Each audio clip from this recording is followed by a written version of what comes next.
Hey guys, welcome to Kindergarten Writing Virtual Unit Preview 1.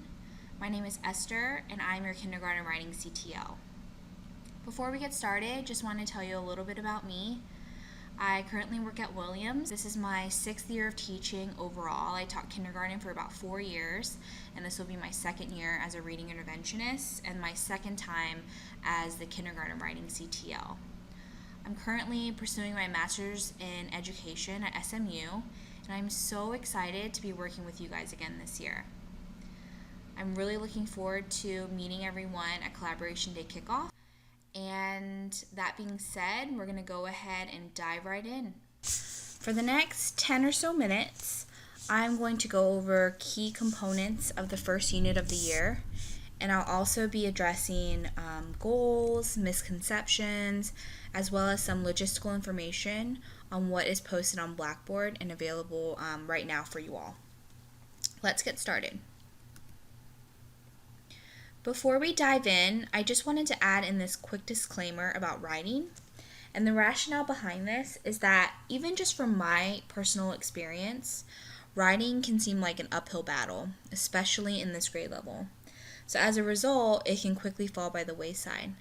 I want to encourage you that writing is something that can not only be taught, but truly enjoyed by your kiddos. But in order for them to be successful writers and enjoy writing, they really have to practice all the time. So just remember that in these early stages, their writing may not even be legible to you at this point, and that's totally okay.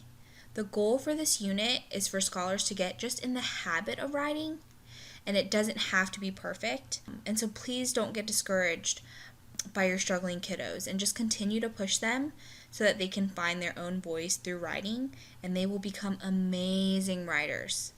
As we go through these units together throughout the year, you will slowly see your scholars' writing evolving and changing, and it is very exciting to see. So that being said, we're just going to jump right in with the overarching goals of what we want our scholars to be able to do by the end of Unit 1. We want them to be able to write their name, draw a picture, a quick picture, and write a word or a group of words that correlate with that picture. So essentially creating a caption.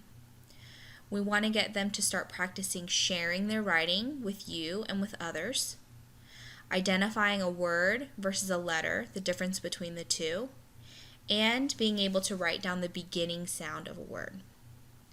Some of you will have kiddos that will already know how to write their name along with possibly other things, while others may really struggle to master it along with the other objectives.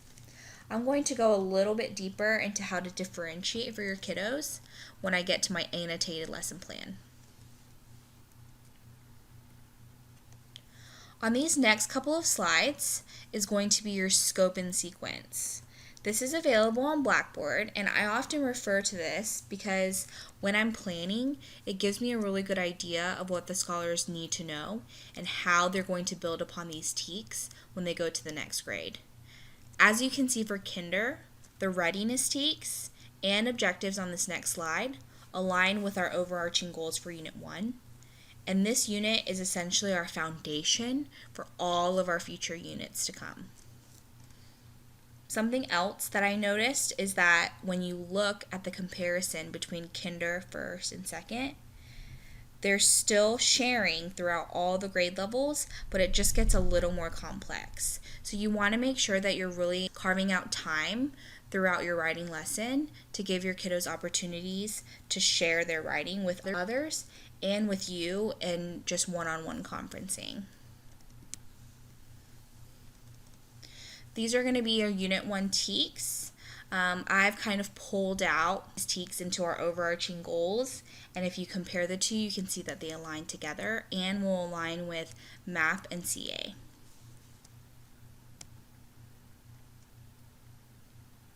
We're now moving on to Annotated Model Lessons, or AMLs. AMLs are new this year, and they are essentially lesson plans that have a specific lesson type, i.e. a 5-step lesson plan or an investigation model lesson plan, and they just give clarity around preparing a solid lesson plan and what that looks like. In each AML, I include annotations that shine light on my thought process and rationales while I was planning this lesson, and I also provide suggestions on how to best execute and or differentiate during the lesson. I'll be posting AMLs throughout this year, but the ones that are already currently on Blackboard are the following: writing your name, a lesson on nouns, capitalization, brainstorming, and sharing writing.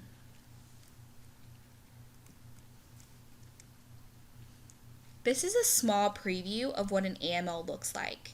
And as you can see, my thoughts are on the side that give details on various things, such as how to support some of your struggling scholars or things to remember as you teach this specific lesson.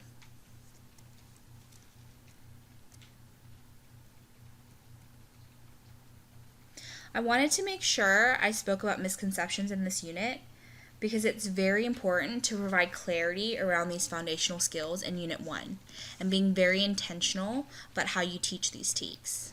I've listed a couple of possible misconceptions that you may come across, as well as suggestions when addressing them. When you're teaching these beginning TEKS, such as writing their uppercase and lowercase letters or differentiating between a word and a letter, you want to be sure that you address these misconceptions head on. So when you write letters backwards, explicitly showing that in some letters, such as B and D, when you write a letter backwards, it actually makes a completely different letter and a completely different sound. So you want your scholars to be able to understand that when you have a completely different letter, it changes the entire word, and it will be more difficult for other people to read your writing and to understand what you're trying to say. Under the suggestions that I have under each group of misconceptions, I suggested these because I want to make sure that scholars get into the habit of using the resources in the classroom and just referring back to them when they're unsure or if they're struggling with something. I feel like this, along with encouraging your scholars to just continue practicing, giving them many opportunities to practice, it will hopefully eliminate as much confusion as possible.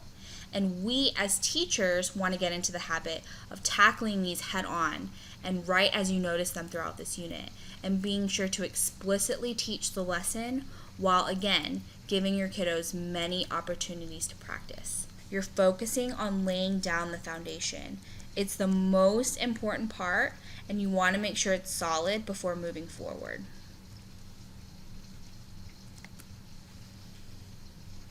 On Blackboard, I've posted several different resources that may be helpful to you or give support on reinforcing some of these objectives in Unit 1. This includes some awesome reading material, station ideas, etc. I know a lot of you use many different things that have worked in your classroom, so I want to encourage you to please share them with everyone. Feel free to email me with anything that you'd like to share, and I'm going to have my contact information for you if you don't already have it on the next slide. As we close out this preview, here are just a few upcoming things I wanted to keep on your radar. We're going to have office hours, and the exact date and time for our first office hours is still TBD. I'll be sending out an email to you all with more information on this. I also have uploaded week 0 or SLA plans on Blackboard. And here is my email address so that you can email me any resources or strategies that you use.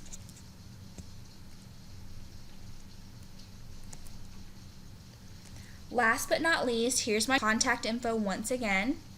Please don't hesitate to reach out to me with any questions that you might have. That's all, you guys. Thank you so much for listening.